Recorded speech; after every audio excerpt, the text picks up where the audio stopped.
Start off nice and easy. Could I get your first and last name spelled out? Ryan Binkley, RyanBinkley. Okay, Ryan. And how old are you? I'm 55. 55. And where do you live at? Dallas, Texas. Dallas, Texas. How long have you lived in Dallas for? Oh, goodness. Most of my life in some way or another, but for the last 20 years, right there in Dallas. Gotcha. So lived your whole life in Texas in one I place grew or up, another? yeah, so I grew up in North Dallas and got there when I was about 5 years old and lived there, different cities in the North Dallas area. What do you appreciate about living there? Because obviously you like it if you stayed around. I have. So great people, great business climate, great communities. Texas is a wonderful state. And are you married? Yes. How many kids do you have? I have 5. 5 kids. How young is the youngest and how old is the oldest? 13 to 23. 13 My to oldest 23. son just graduated from college. My youngest son we adopted from South Korea. Okay. And I've been married for 24 years to my wife, Ellie. 24 years. What's the toughest part of raising 5 kids? Toughest part of raising 5 kids. I think just making sure that they're doing well in their heart and their mind, their soul, with their friends and family, and focused on the main things, working hard.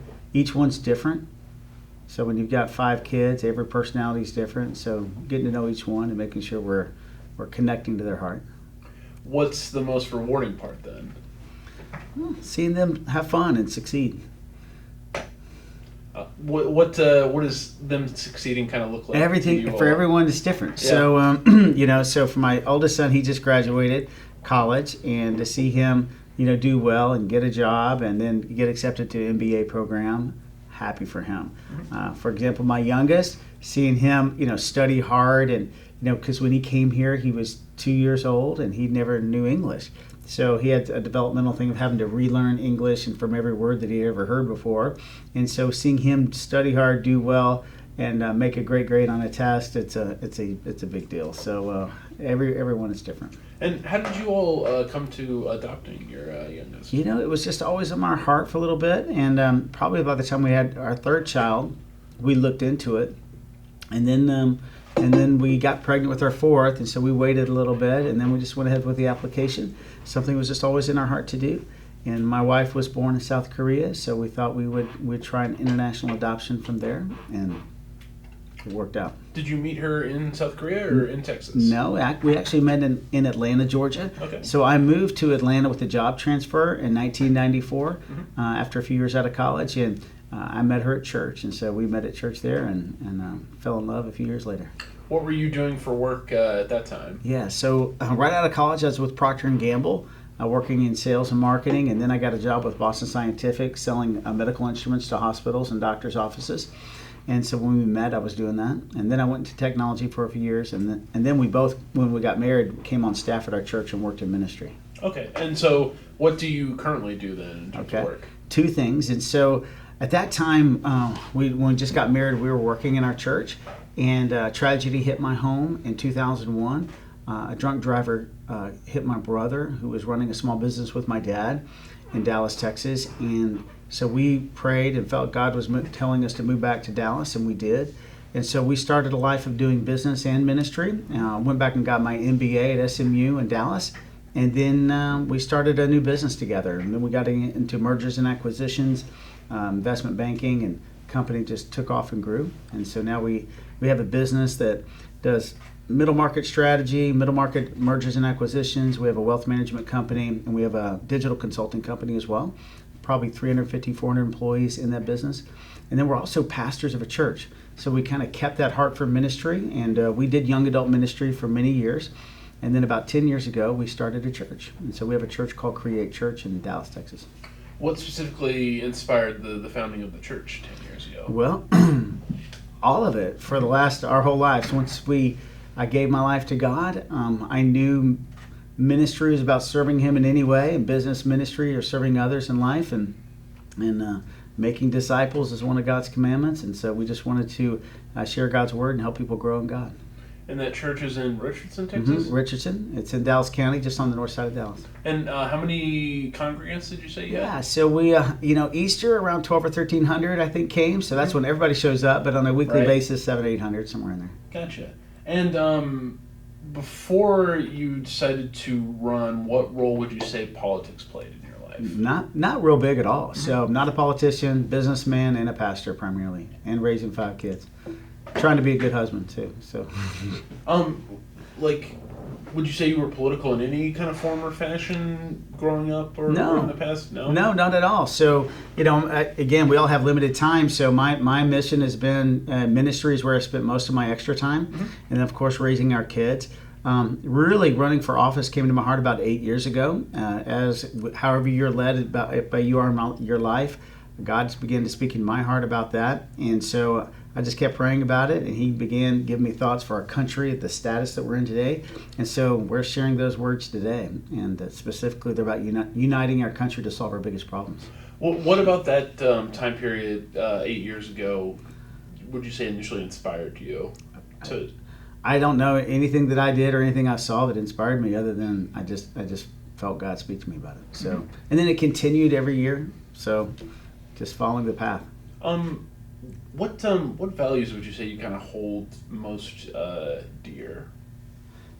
Values. Well, there's spiritual values and there's practical values. So, on the spiritual side of life, I think it's important for us to love God and to love other people. On the practical side of life, we have some core values like in our business that we live by, and golden rule, unity. Those are some of the big ones we have, and we actually have our core values written out in the acronym of GUIDE. So it's golden rule, unity, integrity, diligence, and excellence. And so they're there for us to help us when we don't know how to make a decision. We kind of lean on those things, and if they're in conflict to any of those, we pull back from them until we're in agreement to move forward. So. To this point in your life, what would you say that you're proudest of having done? Wow. Being a dad, good father, that's my goal. Good husband to my wife. What do you look back on and say, I could have done that differently in some way? Wow.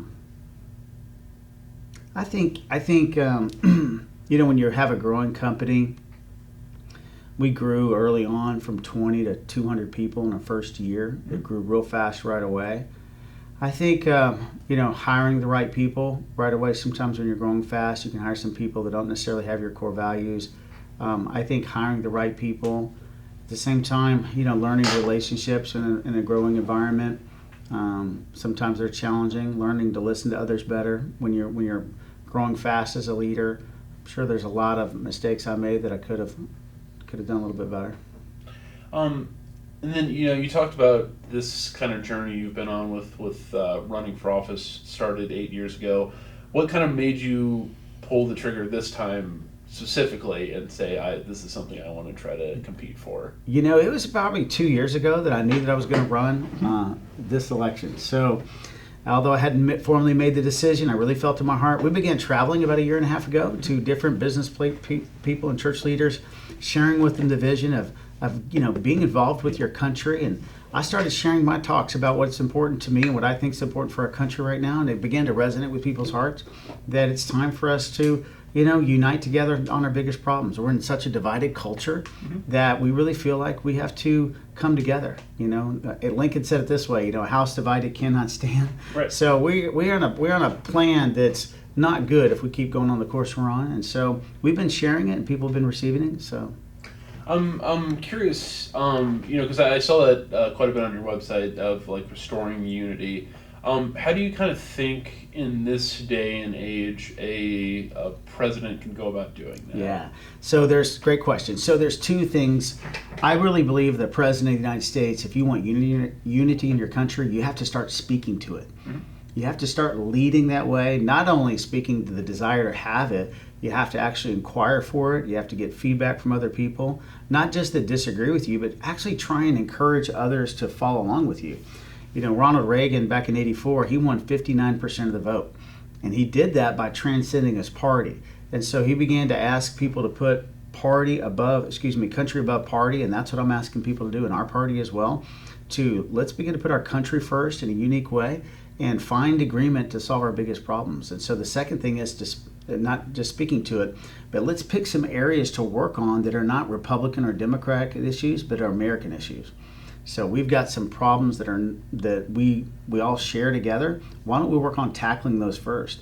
Like our budget, like the border, like healthcare. We have a huge healthcare crisis, and the fact that inflation is exploding in that area. These are not one issues or the other; they're American issues. So all I want to do is focus on those and see how we can work on them together.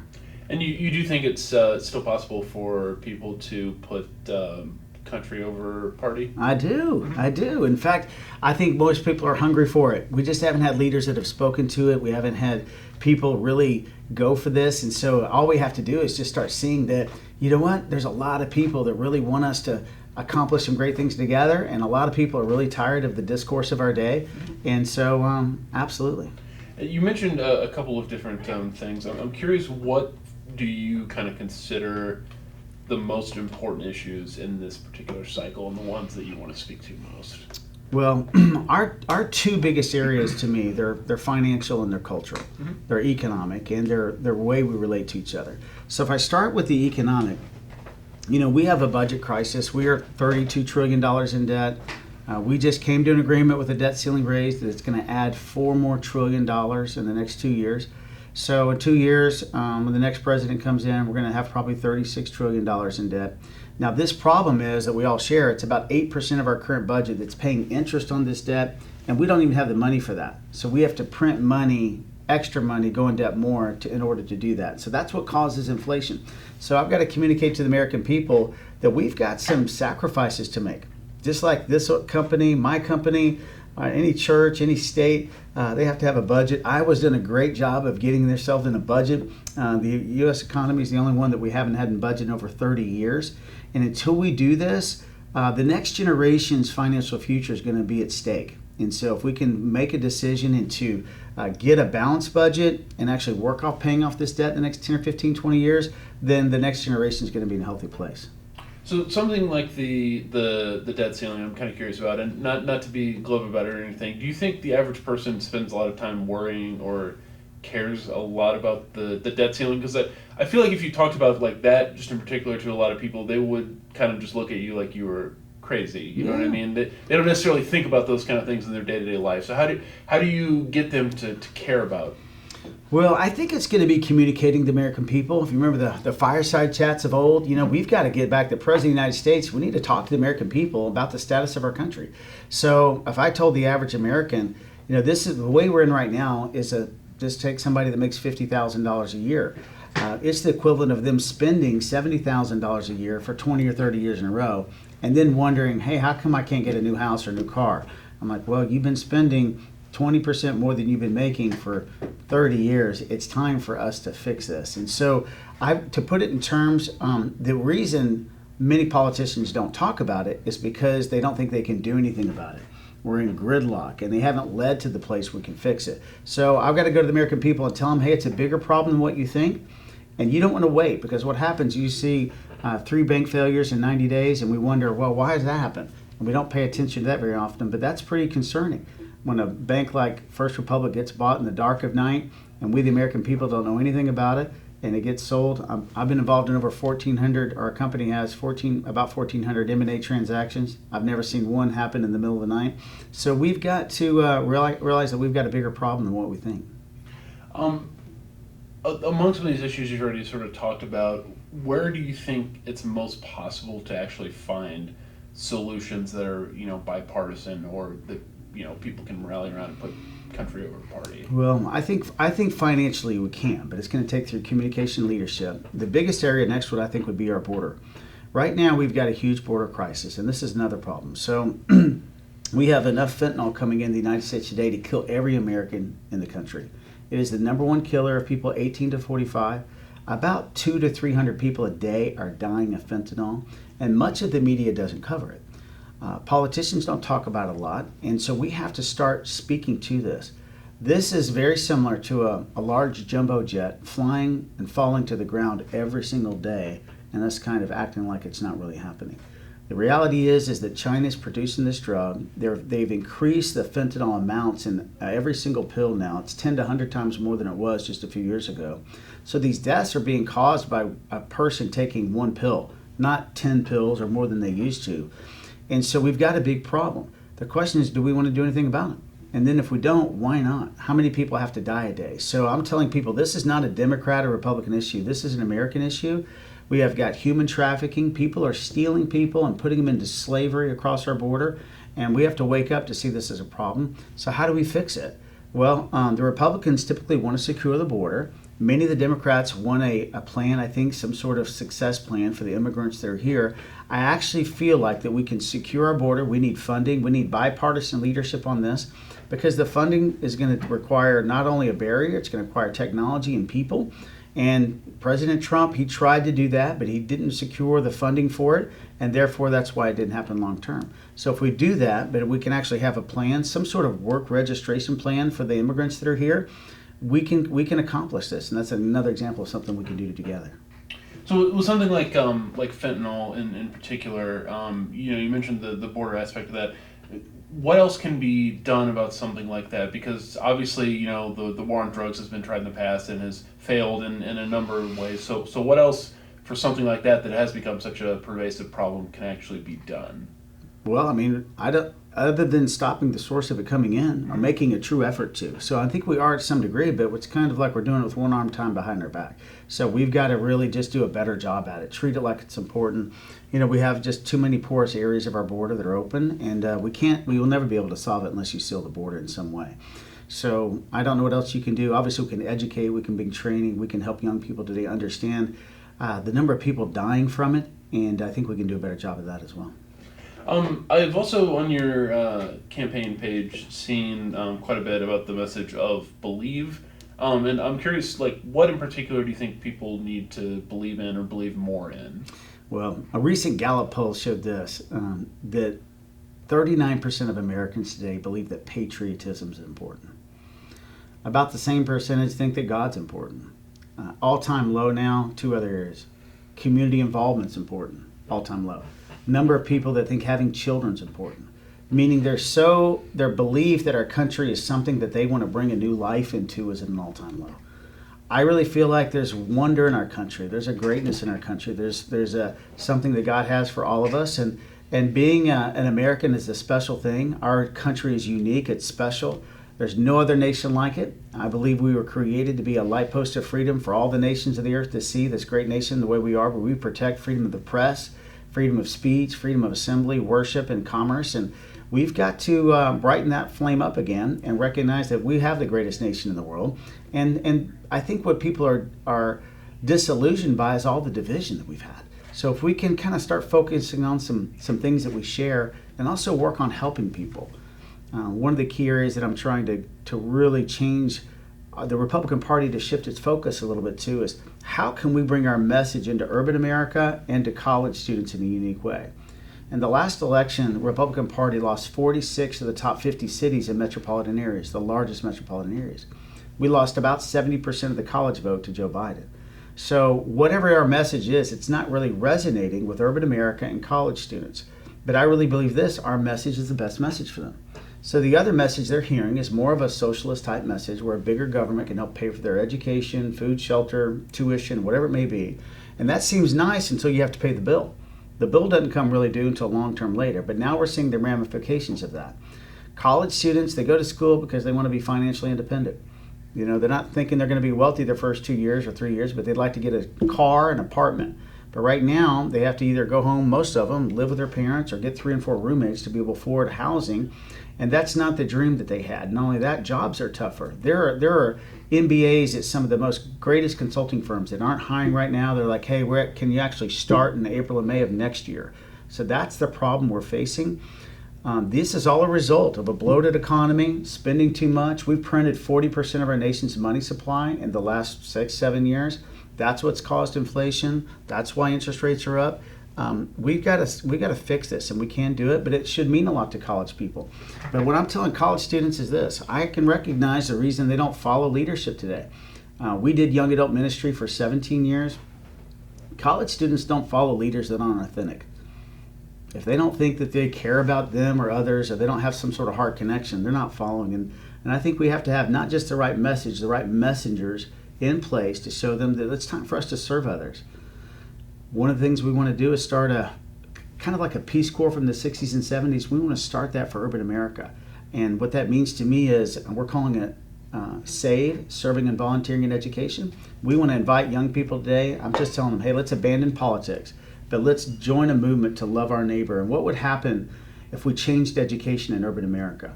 Only about 15% of minorities in urban America at the 8th grade level are reading at their proper level, 15%. So what if we started asking college students and others to volunteer 5 hours a week and become a tutor to these young people, help them get their reading levels up, math levels up? We can change the culture of our country. I believe we can break the cycle of poverty through education, and I think we can break it through serving and loving others. So some of those, hypothetical college students that you kind of mentioned, you were saying a message that seems to appeal to them is, tuition maybe being covered, housing, some of those things being covered, and that's why they maybe have more of an interest in the Democratic Party, let's say. I'm wondering what you would say to them if they were to say, if this is the greatest country on earth, why shouldn't it be able to cover some of those things and actually look after people in that way? Well, I think we can if we have the money. Mm-hmm. But the honesty, we don't have any money. So we're totally broke. So our nation right now runs a debt of, $1.5 to $2 trillion a year. So if you don't have the money, you can't pay for that. If we had a surplus, then we wanted to choose to provide some additional resources for people, then absolutely. But right now, if you don't have the money, it's very difficult to buy new things because you're actually going to be the one paying the interest on it. So inflation is a tax on everybody, and that's taxing the poor and everybody included. And then another thing you mentioned a moment ago with some of those Gallup poll figures was a belief in God. You're a pastor. Why do you think that those numbers are what they are in this day and age? It's a great question.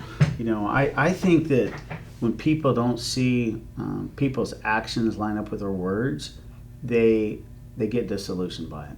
So if they see leadership today say one thing but do something else, they really don't have an interest in it. I think that's happened a lot, not just from religious leaders, but leaders in business, leaders in politics. And I think when they see a divided culture and people, demonizing each other and then saying, hey, acting like I'm a Christian or acting like I'm a person of faith or we should believe in God, but at the same time I'm vilifying somebody, it just doesn't resonate. So that's the reason I'm really calling for us to unite. And one of the things to do is just stop being so negative on social media. Quit disparaging each other to the degree we are. We can disagree, but we can respectfully disagree. I don't expect everybody to believe exactly the way I believe, but do we have to believe on everything exactly to get along? Why don't we focus on some things that we agree on that needs help, and we can be great neighbors together by doing that. One issue I was curious about that you talked about on your page was being pro-life, and you said you were thankful when the court overturned Roe v. Wade, and then you also talked about saying that adoption should be made easier, and that the foster care system should be transformed. And I was curious about that because I haven't necessarily seen a lot of pro-life politicians making those latter points more recently, and I'm wondering, why do you think that is? Well, I don't know why they don't. Maybe the thought hasn't come to them. But when kids, I feel like this: if we want to change the culture in our country, whether it be the culture of liberty or the culture of love or culture of serving others or just getting along or unity, let's say this: the culture of life. What life really matters. It's not just about caring for the unborn, it's also caring about every child. So if I really care about children, whether they're born or unborn, then let's do it holistically. And we have a lot of people that are wanting to adopt children today, but sometimes it can cost $20,000 or $30,000 to adopt a child. I think we ought to try and figure out how to make that more affordable. Secondly is through the foster care system. I love all of our foster parents that are doing a great job, but many kids are waiting in line to be adopted, and they don't once they're after 10 or 12 years old. And I would love to start a movement of adoption in our country where every child had the opportunity, regardless of their age, if they wanted to be adopted, to have that chance to have a loving family. And I think that could mean a lot because kids that age out through the foster care system, many of them struggle financially, many end up homeless, and many end up in poverty. And that can lead to crime and other things. And so I just believe that we should holistically look at it. So you think there should be more focus than there is currently on kids once they're actually born? Absolutely. Absolutely. And then another policy point I was reading through on your website was under the banner of transforming healthcare. And I'm wondering, how would you go about doing that? Okay, great. So I'm not a healthcare expert, but I am a business person. And healthcare inflation is about 40% higher than regular inflation for the last 20 years. So it is completely broken. It's eating away our economy.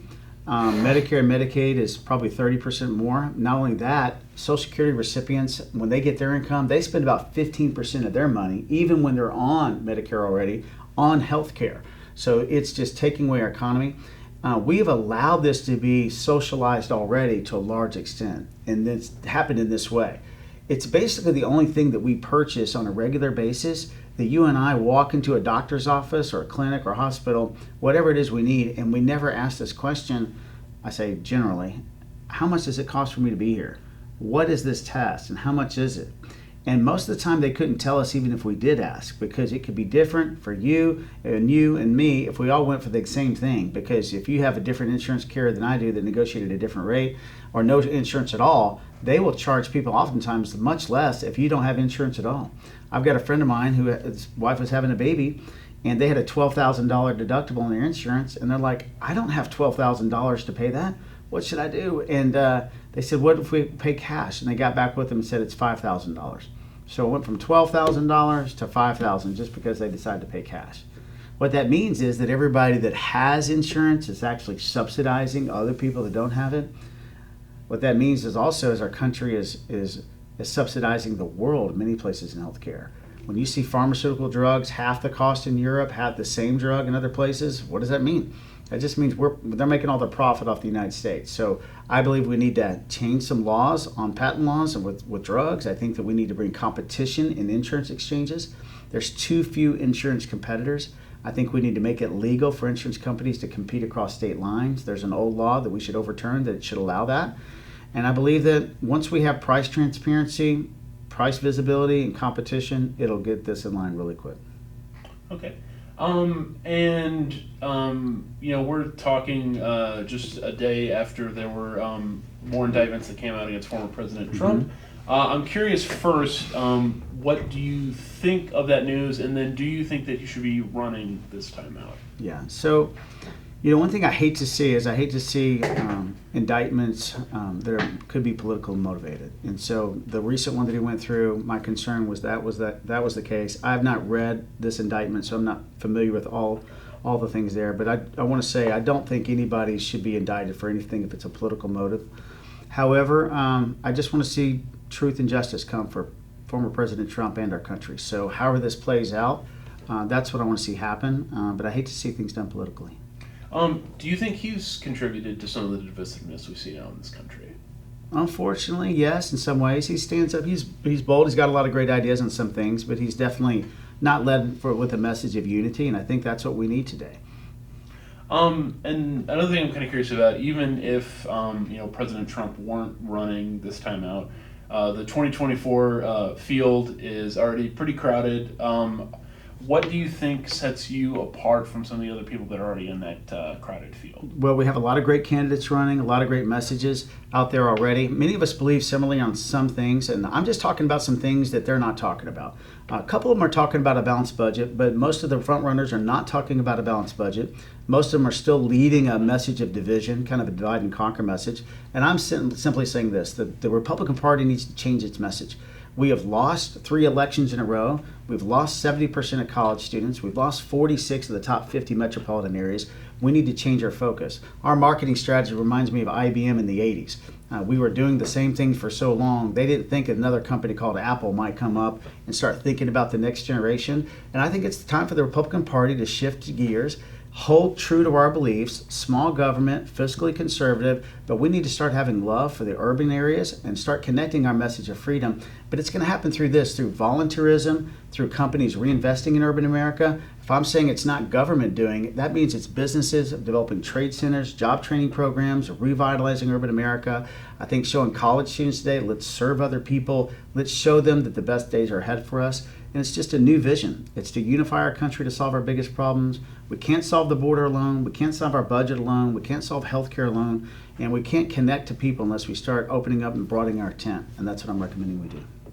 And then, what in this race? Because, like I said, it's a crowded field, and obviously you're not necessarily as well known as some of the other people that are running. What comes next for you in terms of getting your message out there more and maybe gaining some traction? Absolutely. Well, we are getting some traction. I'm thankful for that. We just got invited to speak at the Georgia GOP convention this week, so we'll be one of 4 candidates there this weekend, and I think I get to be the last one to speak on Saturday night, so I'm excited about that. We have gotten a couple national inquiries here for national news, and I'm excited about that. But really, right now, I'm focused on everyday Iowa and New Hampshire, and we're conversing with the American people, and they like this message in general. So we're talking about change. We're talking about unifying our country, but doing it in a practical way. And if this message connects to your listeners and to your readers, I really believe that if they would just go to Binkley2024.com, pray about giving $1. We have a requirement in our party that you have to have 40,000 unique donors in order for us to get this message on the debate stage. I'm asking for that.